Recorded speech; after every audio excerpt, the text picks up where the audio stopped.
Good morning students. आइए देखते हैं चैप्टर 9 की अगली हेडिंग। बैलेंस बॉन्ड थ्योरी के बारे में हमने पिछले वीडियो में बताया था, उसके लिमिटेशन के बारे में हमने आपको बता दिया है। आइए आज देखते हैं एक नई थ्योरी, क्रिस्टल क्षेत्र सिद्धांत के बारे में। ठीक है, क्रिस्टल क्षेत्र सिद्धांत क्या होता है, CFT, इसके बारे में आइए अध्ययन करते हैं। बैलेंस बॉन्ड थ्योरी क्यों जो है फेल हो गया, इसके कुछ कारण थे, जैसे कि यह कुछ बातों की व्याख्या नहीं कर सका।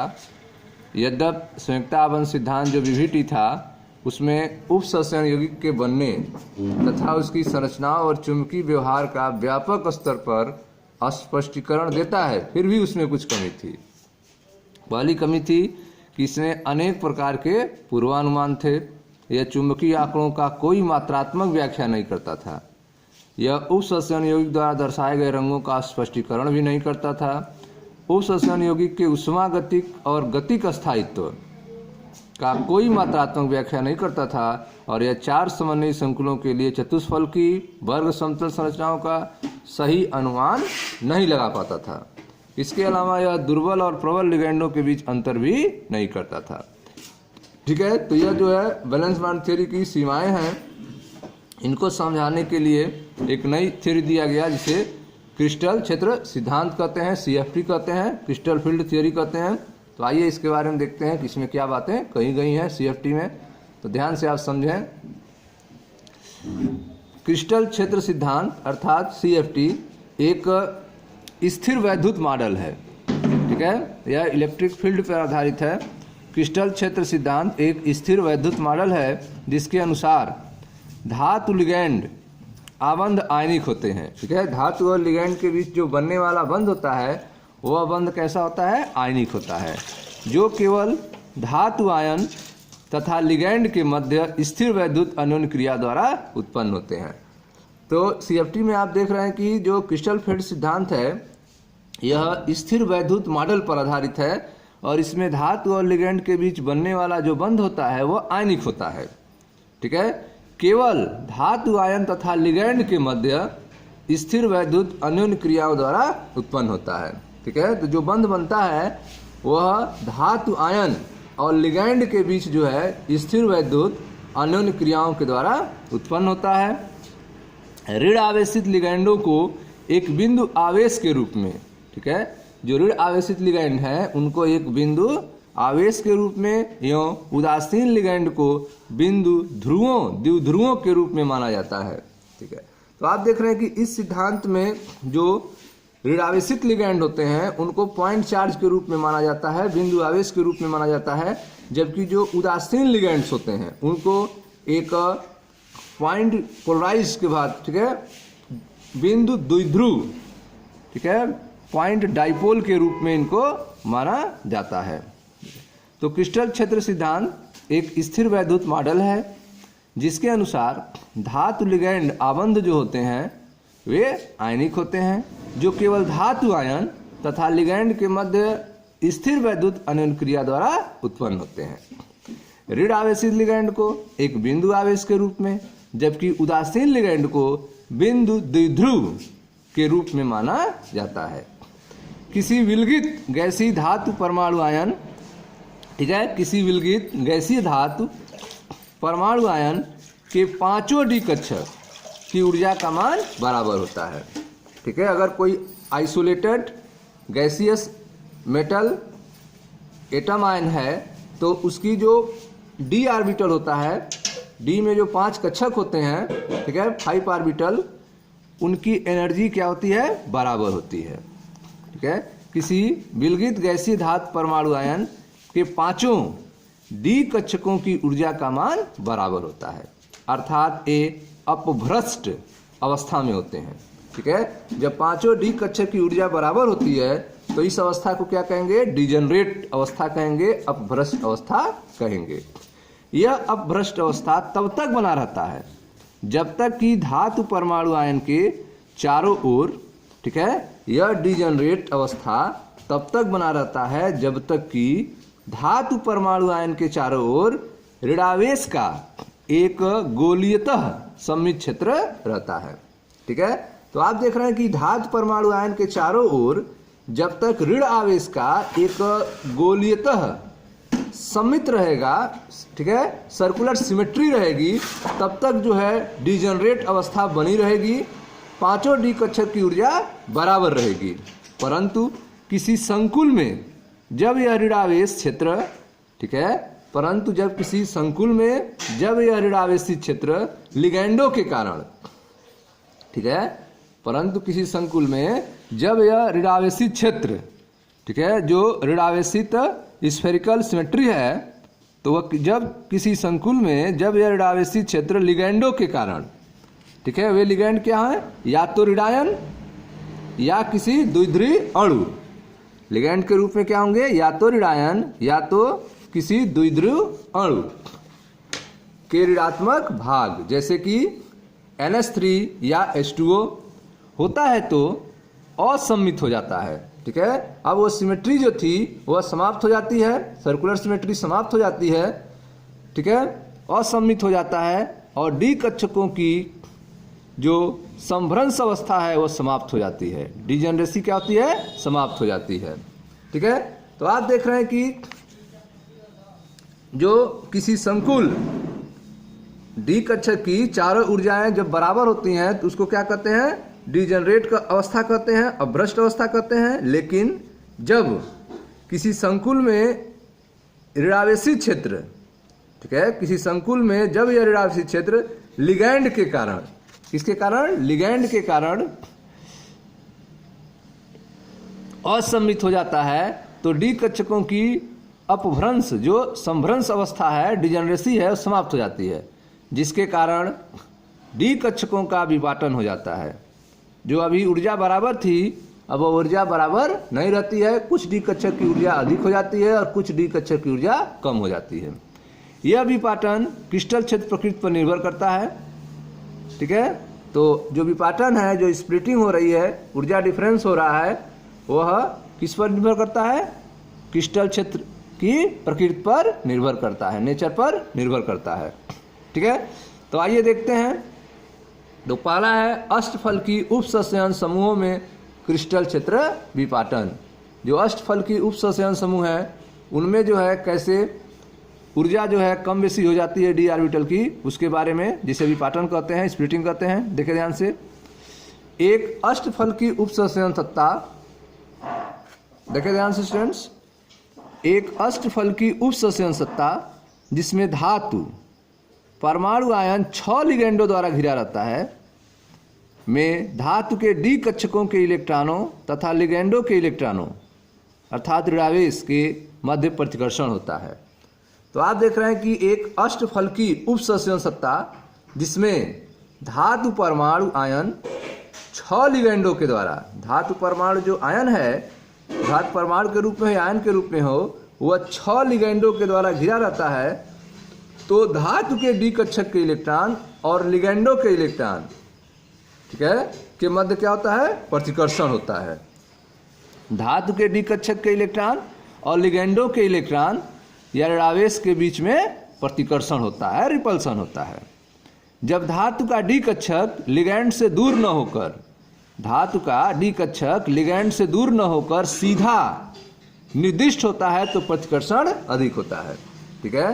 तो जब जो है धातु का डी कक्षक लिगैंड से दूर नहीं होगा, लिगैंड से सीधा निर्दिष्ट होगा, सीधा डायरेक्टेड होगा, तो प्रतिकर्षण जो है अधिक होता है, ठीक है। इस प्रकार dx² तथा dz² कक्षक जो लिगैंड की दिशा में वाले अक्ष पर होते हैं, लिगैंड की दिशा वाले अक्ष पे होते हैं, लिगैंड के सीध में होते हैं, अधिक प्रतिकर्षण का अनुभव करते हैं। तो आप देख रहे हैं कि जो डी कक्षक लिगैंड से दूर न होकर सीधा होते हैं उनमें प्रतिकर्षण अधिक होता है, इलेक्ट्रॉनों के बीच में प्रतिकर्षण अधिक होता है। और जो, ठीक है, इस प्रकार dx² - y² और dz², ठीक है, कक्षक जो लिगैंड की दिशा वाले अक्ष पर ही होते हैं, इनमें अधिक प्रतिकर्षण का अनुभव होता है तथा उनकी ऊर्जा में वृद्धि हो जाती है, ठीक है, उनकी ऊर्जा क्या हो जाएगी, बढ़ जाएगी। जबकि dxy, dyz और dxz कक्षक जो अक्षों के मध्य, जो एक्सिस के मध्य निर्दिष्ट होते हैं, की ऊर्जा गोली क्रिस्टल क्षेत्र की औसत ऊर्जा की तुलना में घट जाती है, ठीक है। तो आप देख रहे हैं कि जो डी कक्षक हैं उनमें से d x square minus y square d z square की एनर्जी जो है बढ़ जाती है, जबकि उसी की तुलना में d x y d y z d z g x z कक्षक की ऊर्जा जो है घट जाती है। ठीक है, औसत ऊर्जा की तुलना में घट जाती है। ठीक है, इस प्रकार अष्टफलकी संकुल में लिगैंड धातु इलेक्ट्रॉन, ठीक है, इस प्रकार अष्टफलकी संकुल में लिगैंड इलेक्ट्रॉन धातु इलेक्ट्रॉन प्रतिकर्षण के कारण, लिगैंड के इलेक्ट्रॉन और धातु इलेक्ट्रॉन के प्रतिकर्षण के कारण डी कक्षकों की अपभ्रष्टता डीजनरेसी हट जाती है, समाप्त हो जाती है। ठीक है, तो आप देख रहे हैं कि अष्टफलकी संकुल में लिगैंड का जो इलेक्ट्रॉन होता है और धातु का जो इलेक्ट्रॉन होता है उनमें प्रतिकर्षण होता है, जिसके कारण डी कक्षकों की जो डीजनरेसी है, अपभ्रष्टता है, वह हट जाती है तथा 3 निम्न ऊर्जा वाले कक्षक, जिसको T2G से लिखते हैं, 3 निम्न ऊर्जा वाले कक्षक T2G और 2 उच्च ऊर्जा वाले कक्षक EG के समुच्चय बनते हैं। ठीक है, तो आप देख रहे हैं कि 3 निम्न ऊर्जा वाले T2G कक्षक और 2 उच्च ऊर्जा वाले EG कक्षक के 2 समुच्चय बनते हैं। देखें ध्यान से,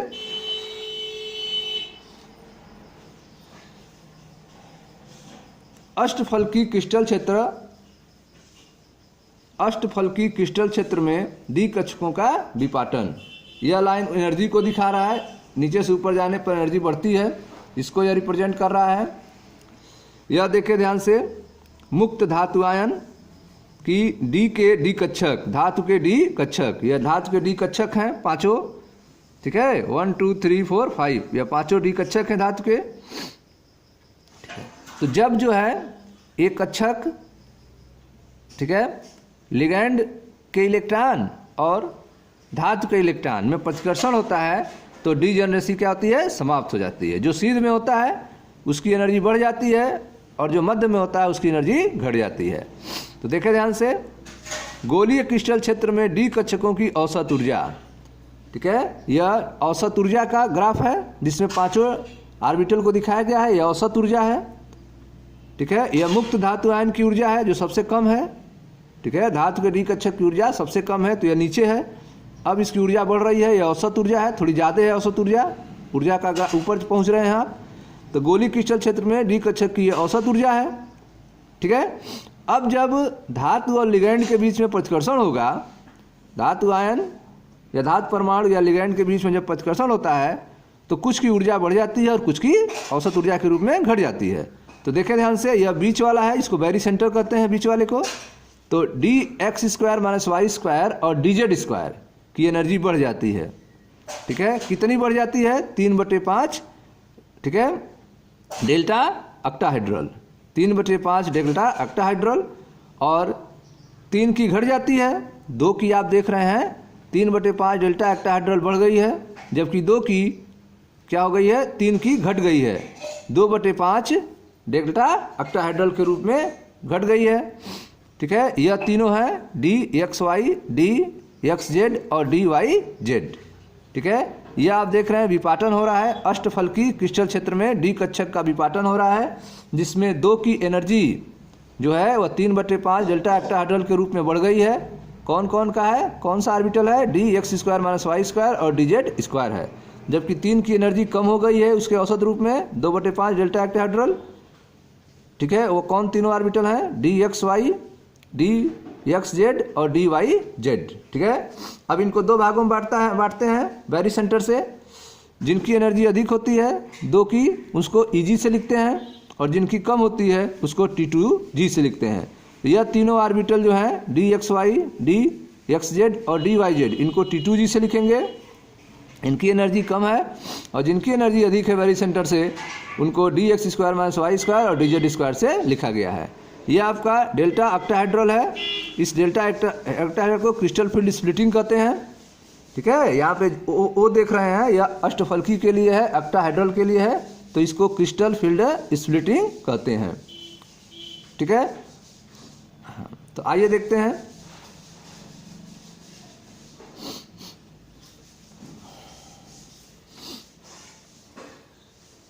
तो आपको बताया गया कि अष्टफलकी उपसंचयन समूहों में क्रिस्टल क्षेत्र का विपाटन के बारे में।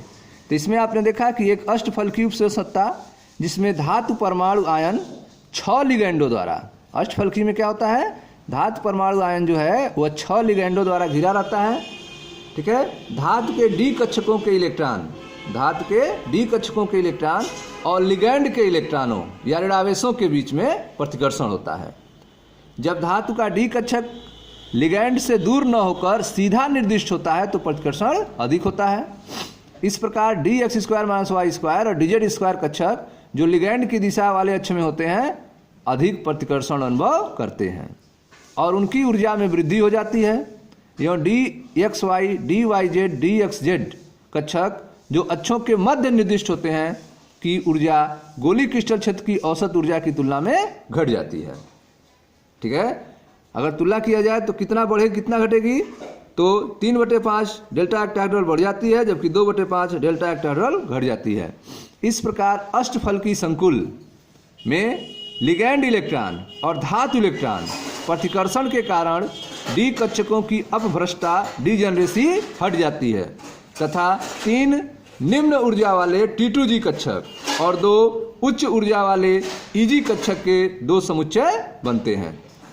ठीक है, इस प्रकार समान ऊर्जा वाले कक्षकों का, ठीक है, इस प्रकार समान ऊर्जा वाले कक्षकों का लिगैंडों की निश्चित ज्यामिति में उपस्थिति से, समान ऊर्जा वाले कक्षकों का लिगैंडों की निश्चित ज्यामिति में उपस्थिति से समुच्चयों का विपाटन क्रिस्टल क्षेत्र विपाटन कहलाता है।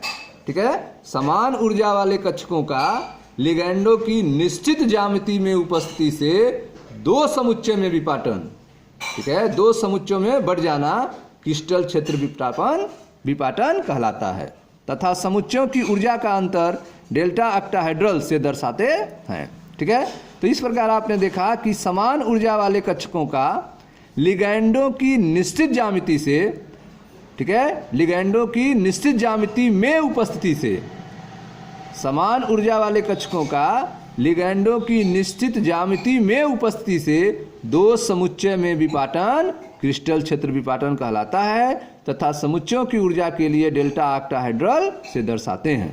ठीक है, इस प्रकार 2 EG कक्षकों की ऊर्जा में 3/5 डेल्टा ऑक्टाहेड्रल के बराबर वृद्धि होती है तथा 3 T2G कक्षकों की ऊर्जा में 2/5 डेल्टा ऑक्टाहेड्रल के बराबर कमी होती है।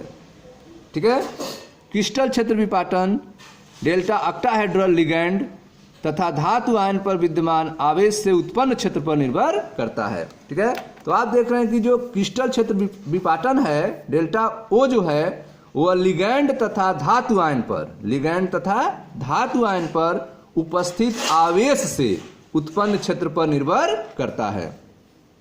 क्रिस्टल क्षेत्र विपाटन डेल्टा ऑक्टाहेड्रल लिगैंड तथा धातु आयन पर उपस्थित आवेश से उत्पन्न क्षेत्र पर निर्भर करता है। ठीक है, कुछ लिगैंड प्रबल क्षेत्र उत्पन्न कर सकते हैं। ठीक है, कुछ लिगैंड जो होते हैं वे प्रबल क्षेत्र उत्पन्न कर सकते हैं तथा ऐसी स्थिति में विपाटन अधिक होता है क्योंकि डेल्टा ऑक्टाहेड्रल जो है वह धातु आयन और विद्यमान आवेश से उत्पन्न, ठीक है, विद्यमान आवेश से उत्पन्न क्षेत्र पर निर्भर करता है। तो आप देख रहे हैं कुछ लिगैंड जो है प्रबल क्षेत्र उत्पन्न कर सकते हैं तथा ऐसी स्थिति में विपाटन अधिक होता है जबकि अन्य दुर्बल क्षेत्र उत्पन्न करते हैं जिसके फलस्वरूप डी कक्षकों का विपाटन कम होता है। तो जो लिगैंड प्रबल क्षेत्र उत्पन्न करेंगे उनके लिए डेल्टा O का मान अधिक होगा और जो लिगैंड दुर्बल क्षेत्र उत्पन्न करते हैं उनके लिए डेल्टा O का मान कम होता है, उनमें विपाटन कम होता है। सामान्यतः लिगैंड को उनकी बढ़ती हुई क्षेत्र प्रबलता के क्रम में एक श्रेणी के निम्नानुसार व्यवस्थित किया जा सकता है और इस प्रकार की श्रेणी को स्पेक्ट्रमिक रासायनिक श्रेणी कहते हैं। ठीक है, तो जो लिगैंडों की बढ़ती हुई, ठीक है, जो ज़्यादा जो है स्प्लिटिंग उत्पन्न करता है उस बढ़ती हुई क्रम को यहाँ पे दिखाया गया है और इस श्रेणी को स्पेक्ट्रमी रासायनिक श्रेणी कहते हैं। तो सबसे ज़्यादा जो है स्प्लिटिंग किसके द्वारा होता है, CO के द्वारा। ठीक है, उससे कम किसके द्वारा, साइनाइड के द्वारा, उससे कम EN के द्वारा, उससे कम NH3 के द्वारा। तो सबसे कम स्प्लिटिंग पूछा जाए श्रेणी में किसके द्वारा हो रहा है तो I- के द्वारा हो, आयोडाइड के द्वारा हो रहा है। उससे अधिक होता है ब्रोमाइड के द्वारा, उससे अधिक SCN- के द्वारा, उससे अधिक Cl- के द्वारा, उससे अधिक S- 2- के द्वारा, उससे अधिक F- के द्वारा। तो यह आप देख रहे हैं एक श्रेणी के रूप में बनाया गया है जो लिगैंडों को उनकी बढ़ती हुई क्षेत्र प्रबलता के क्रम में दिखाया गया है। ठीक है, इस श्रेणी को स्पेक्ट्रमिक रासायनिक श्रेणी कहते हैं। ठीक है, आगे देखें ध्यान से। इस प्रकार की श्रेणी स्पेक्ट्रमिक रासायनिक श्रेणी कहलाती है। यह विभिन्न लिगैंडों के साथ बने संकुलों द्वारा प्रकाश के अवशोषण पर आधारित प्रायोगिक तथ्यों द्वारा निर्धारित श्रेणी है। ठीक है, तो यह जो श्रेणी बनाई गई है, जिस श्रेणी में आप देख रहे हैं कि I- अर्थात आयोडाइड की प्रबलता जो है सबसे कम है, जबकि CO की प्रबलता सबसे अधिक है। ठीक है, और यह किस आधार पर तैयार हुई है? स्पेक्ट्रमिक रासायनिक श्रेणी। तो स्पेक्ट्रमिक रासायनिक श्रेणी जो है वह विभिन्न लिगैंडों के साथ बने संकुलों द्वारा प्रकाश के अवशोषण पर आधारित प्रायोगिक तथ्यों पर निर्धारित श्रेणी है। ठीक है, यह विभिन्न लिगैंडों के साथ बने संकुलों द्वारा प्रकाश के अवशोषण पर आधारित प्रायोगिक तथ्यों की निर्धारित श्रेणी है। ठीक है, आइए हम अष्टफल की उपसंचरण सत्ता में उपस्थित धातु आयन के डी कक्षकों में इलेक्ट्रॉन के वितरण को समझें। ठीक है, तो जो अष्टफल की उपसंचरण सत्ता है उसमें उपस्थित धातु आयन के डी कक्षकों में इलेक्ट्रॉन का वितरण कैसे होता है, तो आइए इसको देखते हैं।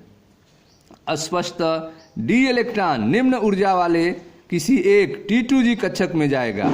ठीक है, किस नियम से? हुंड्स के नियम से। हुंड्स ने बताया था कि इलेक्ट्रॉन जो है पहले निम्न ऊर्जा में जाते हैं, उसके बाद ठीक है उच्च ऊर्जा में जाते हैं। तो उस हिसाब से पहले इलेक्ट्रॉन किस में जाएगा? T2G कक्षक में जाएगा। ठीक है, जिसमें 3 ऑर्बिटल होते हैं। उसके बाद जो है Eg में जाएगा। ठीक है, तो स्पष्ट डी इलेक्ट्रॉन निम्न ऊर्जा वाले किसी एक T2G कक्षक में जाएगा। ठीक है, D2 तथा D3 उपसंचरण सत्ता में हुंड के नियमानुसार डी इलेक्ट्रॉन T2G कक्षकों में अयुग्लित रहते हैं। ठीक है, T2G कक्षक में आप देख रहे हैं कि T2G कक्षक में कितने इलेक्ट्रॉन हो सकते हैं? 3 ऑर्बिटल है, 6 इलेक्ट्रॉन हो सकते हैं। ठीक है, तो अगर 2 इलेक्ट्रॉन हैं तो भी आप देख रहे हैं कि यह पेयर में नहीं हो पा रहे हैं। 3 इलेक्ट्रॉन है तब भी एक इलेक्ट्रॉन तीनों में हो गए, तब भी पेयर में नहीं है। ठीक है, तो यह क्या है? अयुग्लित हैं। D2 तथा D3 उपसंचरण सत्ता में हुंड के नियम से डी इलेक्ट्रॉन T2G कक्षक में अयुग्लित रहते हैं। D4 अगर D4 स्थिति आ जाएगी तो D4 स्थिति में क्या हो सकती है? D4 स्थिति में जो है पेयरिंग हो जाएगी। एक ऑर्बिटल में क्या हो जाएगी? पेयरिंग हो जाएगी। ठीक है, तो आप देख रहे हैं कि जो आपका T2G स्तर है उसमें 3 ऑर्बिटल हैं। तो अगर आपका D2 कंडीशन है या D3 कंडीशन है तो यह कंडीशन होगा, और जब D4 कंडीशन होगा तो उसके आधार पर वहाँ पे 2 कंडीशन संभव है। ठीक है, तो यह T2G जो निम्न ऊर्जा वाला है, तो अगर D2 होगा तो इस तरह से 2 इलेक्ट्रॉन ऑर्बिटल में आएंगे। अगर D3 होगा तो इस तरह से एक इलेक्ट्रॉन तीनों में आ जाएंगे। लेकिन क्या होगा जब D4 होगा? तो जब D4 होगा तो हुंड के नियम से एक इलेक्ट्रॉन तीनों ऑर्बिटल में, और जो चौथा इलेक्ट्रॉन आएगा वह जो है उल्टा जो है एंटी क्लॉकवाइज जो है ऑर्बिटल में आएगा। तो देखते हैं उस स्थिति में क्या होगा। D4 आयनों के लिए इलेक्ट्रॉनिक विन्यास के प्रारूप की 2 संभावनाएं हैं। पहला है कि चतुर्थ इलेक्ट्रॉन T2G कक्षकों में पहले से विद्यमान इलेक्ट्रॉन के साथ युग्लित हो जाए। ठीक है, पहले से विद्यमान इलेक्ट्रॉन के साथ युग्लित हो जाए। जैसे कि यह पहला इलेक्ट्रॉन है, दूसरा या तीसरा है, चौथा इलेक्ट्रॉन आए तो पहले वाले इलेक्ट्रॉन से साथ क्या हो जाए? युग्लित हो जाए। ठीक है, या फिर दूसरी अवस्था है कि वह Eg में चला जाए। ऊपर वाले जो ऑर्बिटल हैं, ठीक है, ऊपर भी 2 ऑर्बिटल हैं, नीचे वाले को T2G कर रहे हैं और ऊपर वाले को Eg कर रहे हैं। इसकी एनर्जी कम है, इसकी एनर्जी अधिक है। तो जब 3 इलेक्ट्रॉन है तो वह 3 इलेक्ट्रॉन ऐसे इसमें रहेंगे। हो सकता है चौथा इलेक्ट्रॉन जो है इसके साथ उल्टी दिशा में आके मिल जाए, या फिर यह इलेक्ट्रॉन यहाँ न रहकर Eg वाले में चला जाए, ऊपर चला जाए। यह स्थिति हो सकती है। तो चतुर्थ इलेक्ट्रॉन T2G कक्षकों में पहले से विद्यमान इलेक्ट्रॉन के साथ युग्लित हो सकता है, पेयरिंग कर सकता है, या फिर यह Eg स्तर में स्थान ग्रहण कर युग्मन ऊर्जा के व्यय से बचता है, पेयरिंग एनर्जी के खर्च होने से बचता है। ठीक है, तो यह ऊपर वाले में चला जाएगा, Eg वाले में चला जाएगा, जिससे उसकी पेयरिंग एनर्जी जो खर्च हो रही है वह बच जाएगी। इनमें से कौन सी संभावना बनती है? यह क्रिस्टल क्षेत्र विपाटन। ठीक है, कौन सी संभावना होगी? इलेक्ट्रॉन पेयरिंग करेगा या फिर पेयरिंग ऊर्जा से बचने के लिए, युग्मन ऊर्जा से बचने के लिए वो Eg स्तर में चला जाएगा। इसमें कौन सी घटना होगी यह डिपेंड करता है, यह क्रिस्टल क्षेत्र विपाटन डेल्टा O और युग्मन ऊर्जा P के तुलनात्मक परिमाण पर निर्भर करता है। ठीक है, तो वह इलेक्ट्रॉन कहाँ जाएगा? चौथा इलेक्ट्रॉन, तो वह निर्भर करता है क्रिस्टल क्षेत्र विपाटन डेल्टा ऑक्टाहेड्रल और युग्मन ऊर्जा P जो पेयरिंग एनर्जी है के तुलनात्मक परिमाण पर निर्भर करता है। ठीक है, P एक कक्षक में इलेक्ट्रॉन युग्मन के लिए आवश्यक ऊर्जा है। ठीक है, P क्या है? पेयरिंग एनर्जी है जो कक्षक में इलेक्ट्रॉन युग्मन के लिए आवश्यक है। ठीक है, तो आइए देखते हैं निम्नलिखित दो विकल्प हैं, क्योंकि इलेक्ट्रॉन जो है वह पेयर बनाएगा या फिर Eg में जाएगा, तो दो कारण हो सकते हैं। निम्नलिखित दो विकल्प हैं, यह डिपेंड करता है डेल्टा O और P पर। तो देखें ध्यान से, पहला, यदि delta O less than P, यदि पेयरिंग एनर्जी अधिक है स्प्लिटिंग एनर्जी से। ठीक है, यह आप देख रहे हैं स्प्लिटिंग क्रिस्टल क्षेत्र विपाटन डेल्टा O का मान कम हो और P का मान अधिक हो, पहला यह कंडीशन हो सकता है। दूसरा, डेल्टा O का मान अधिक हो और P की एनर्जी कम हो, तब क्या होगा? तो देखते हैं, पहला, delta O less than P हो तो चौथा इलेक्ट्रॉन किसी एक Eg कक्षक में जाएगा। ठीक है, अगर पेयरिंग एनर्जी अधिक है, P का मान और डेल्टा O कम है, तो जब डेल्टा O कम रहेगा तो इलेक्ट्रॉन Eg में चला जाएगा। ठीक है, यदि delta O less than P हो तो चौथा इलेक्ट्रॉन किसी एक Eg कक्षक में जाएगा तथा अभिन्यास जो होगा वह T2G3 और Eg1 प्राप्त होगा। ठीक है, लिगैंड जिनके लिए delta O less than P होता है दुर्बल क्षेत्र लिगैंड कहलाते हैं। ठीक है, ऐसे लिगैंड जिनके लिए delta O less than P होगा उनको दुर्बल क्षेत्र लिगैंड कहते हैं और एक उच्च प्रकरण संकुल बनाते हैं, हाई स्पिन कॉम्प्लेक्स बनाते हैं। ठीक है, दूसरा कंडीशन देखें, यदि delta O greater than P हो तो यह ऊर्जा की दृष्टि से अधिक अनुकूल होता है। ठीक है, यदि delta O greater than P हो तो ऊर्जा के दृष्टि से यह अधिक अनुकूल होता है, अतः चौथा इलेक्ट्रॉन किसी एक T2G कक्षक में जाएगा। ठीक है, किसी एक T2G कक्षक में जाएगा जिससे इलेक्ट्रॉनिक विन्यास T2G4 और Eg0 प्राप्त होगा। ठीक है, लिगैंड जो इस प्रकार का प्रभाव उत्पन्न करता है उसको प्रबल क्षेत्र लिगैंड कहलाते हैं और यह निम्न प्रचक्रण संकुल बनाते हैं। ठीक है, गणना दर्शाती है कि D4 से D7 वाली उपसंचयन सत्ता दुर्बल क्षेत्र लिगैंडों की अपेक्षा प्रबल क्षेत्र में अधिक स्थायी होते हैं। ठीक है, तो गणना के आधार पर आप बता सकते हैं कि D4 से लेकर D7 तक, D4, D5, D6, D7 वाली उपसंचयन सत्ता जो है वह दुर्बल क्षेत्र लिगैंडों की अपेक्षा प्रबल क्षेत्र में अधिक स्थायी होती हैं। ठीक है, दुर्बल क्षेत्र लिगैंडों की अपेक्षा प्रबल क्षेत्र में अधिक स्थायी होती हैं, अर्थात जो दूसरा नंबर वाला कंडीशन है यह अधिक सुपीरियर होता है, delta O greater than P। ठीक है, तो आपने देखा कि 3 इलेक्ट्रॉन जो हैं तो वह T2G स्तर में रहेंगे, लेकिन जब चौथा इलेक्ट्रॉन आता है तो वह कहाँ रहेगा, तो यह डिपेंड करता है। ठीक है, डेल्टा O अर्थात क्षेत्र के विपाटन पर, क्रिस्टल क्षेत्र के विपाटन पर और युग्मन ऊर्जा P पर। और यदि, ठीक है, यदि delta O less than P, crystal क्षेत्र विपाटन का मान पेयरिंग एनर्जी से कम है, तो इलेक्ट्रॉन जो है चौथा इलेक्ट्रॉन वह चला जाएगा ऊपर वाले कक्षा में, Eg कक्षक में चला जाएगा और उसका जो विन्यास होगा वह होगा T2G3 और Eg1। ठीक है, लिगैंड के लिए delta O less than P होता है, इसे दुर्बल क्षेत्र लिगैंड कहते हैं और यह उच्च प्रकरण हाई स्पिन संकुल बनाते हैं। ठीक है, दूसरी कंडीशन है, यदि delta O greater than P हो, ठीक है, जो स्प्लिटिंग एनर्जी है, जो क्रिस्टल क्षेत्र विपाटन है डेल्टा O, उसका मान पेयरिंग एनर्जी से अधिक हो तो यह ऊर्जा के दृष्टि से अधिक अनुकूल होता है, ऊर्जा के दृष्टि से अधिक अनुकूल होता है, अतः चौथा इलेक्ट्रॉन किसी एक T2G कक्षक में जाएगा जिससे इसका इलेक्ट्रॉनिक विन्यास T2G4 Eg0 प्राप्त होगा। लिगैंड जो इस प्रकार का प्रभाव उत्पन्न करते हैं उन्हें प्रबल क्षेत्र लिगैंड कहलाते हैं, और ये निम्न प्रचक्रण संकुल बनाते हैं। ठीक है, लो स्पिन के कॉम्प्लेक्स बनाते हैं। गणना दर्शाती है कि D4 से D7 वाली उपसंचरण सत्ता दुर्बल क्षेत्र लिगैंडों की अपेक्षा प्रबल क्षेत्र लिगैंड अधिक स्थायी होते हैं। ठीक है, तो जो दूसरा वाला कंडीशन है वो अधिक स्थायी होता है। ठीक है, जहां पर delta O greater than P होता है। ठीक है स्टूडेंट, तो यह हमने आपको बताया अष्टफलकी उपसंचरण समूहों में क्रिस्टल क्षेत्र विपाटन के बारे में। अब अगले वीडियो में हम बताएंगे आपको चतुष्फलकी। ठीक है, चतुष्फलकीय उपसंचरण समूहों में क्रिस्टल क्षेत्र का विपाटन। तो ध्यान दें, इसको भी देख लें, छोटा ही है अभी। तो दूसरा कंडीशन है चतुष्फलकीय उपसंचरण समूहों में क्रिस्टल क्षेत्र विपाटन। तो ध्यान दें, यहाँ पे यह है आपका चतुष्फलकीय क्रिस्टल क्षेत्र में डी कक्षक का विपाटन। यह ऊर्जा को दिखाया गया है। यह मुक्त आयन के डी कक्षक, मुक्त आयन है तो उस समय डी कक्षक की एनर्जी जो है कम है। और गोलाकार क्रिस्टल क्षेत्र में डी कक्षक की औसत ऊर्जा, जब गोलाकार क्रिस्टल क्षेत्र अप्लाई हो रहे हैं तो डी कक्षक की औसत ऊर्जा आप देख रहे हैं पांचों की यह हो जा रही है। और जब लिगैंड के प्रभाव के कारण, ठीक है, लिगैंड के प्रभाव के कारण आप देख रहे हैं 3 ऑर्बिटल की ऊर्जा बढ़ जा रही है और 2 की घट जा रही है।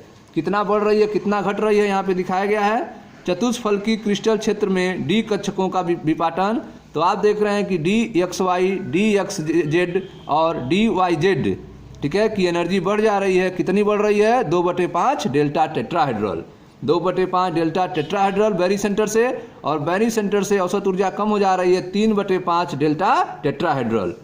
ठीक है, 2 की एनर्जी कम हो रही है किसकी? DX² - Y² और DX² की एनर्जी जो है, ठीक है, DZ² की एनर्जी जो है कम हो जा रही है। कितनी? 3/5 डेल्टा T, और बढ़ कितनी रही है? 2/5 डेल्टा T।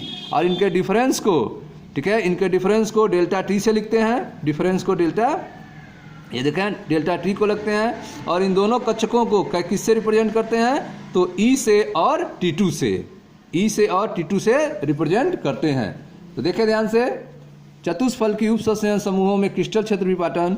चतुष्फलकी उपसंचरण सत्ता के विरचन में डी कक्षकों का विपाटन अष्टफलकी से उल्टा तथा कम होता है। ठीक है, तो आप देख रहे हैं कि चतुष्फलकी उपसंचरण सत्ता के विरचन में डी कक्षकों का जो विपाटन होता है वह अष्टफलकी से कम तथा उल्टा होता है।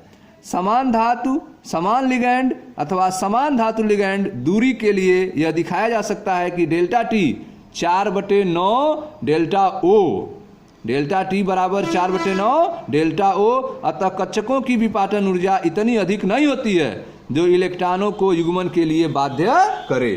ठीक है, तो इसमें आप देख रहे हैं कि डेल्टा T बराबर जो होता है वह 4/9 डेल्टा O होता है, अर्थात कक्षकों की विपाटन ऊर्जा इतनी अधिक नहीं होती है कि वह इलेक्ट्रॉनों को युग्मन के लिए, पेयरिंग के लिए बाध्य करे। इसलिए निम्न प्रचक्रण विन्यास विरले ही देखा जाता है। ठीक है, तो इस कंडीशन में जो है चतुष्फलकी उपसंचरण समूहों के क्रिस्टल क्षेत्र विपाटन में निम्न प्रचक्रण लो स्पिन कॉन्फ़िगरेशन विरले ही देखने को मिलता है। जी जो है सबस्क्रिप्ट का उपयोग अष्टफलकी एवं वर्ग समतली संकुलों में करते हैं जिसकी समरूपता केंद्र होता है। तो जो जी यूज किया गया था पीछे आपने देखा था T2G EG, उसका यूज जो है सबस्क्रिप्ट का उपयोग जो है अष्टफलकी और वर्ग समतली, अष्टफलकी और वर्ग समतली संकुलों में करते हैं जिनमें समरूपता केंद्र होता है, वहां पर जी का यूज करते हैं। यहाँ पे जी का यूज नहीं है, यहाँ पर आप देख रहे हैं T2 और E का यूज किया गया है। चूंकि चतुष्फलकी संकुलों में समरूपता केंद्र नहीं होता है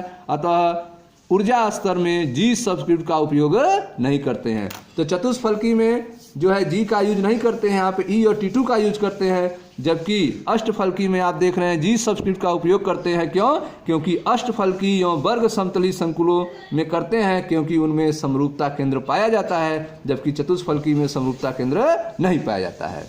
ठीक है स्टूडेंट्स, थैंक यू।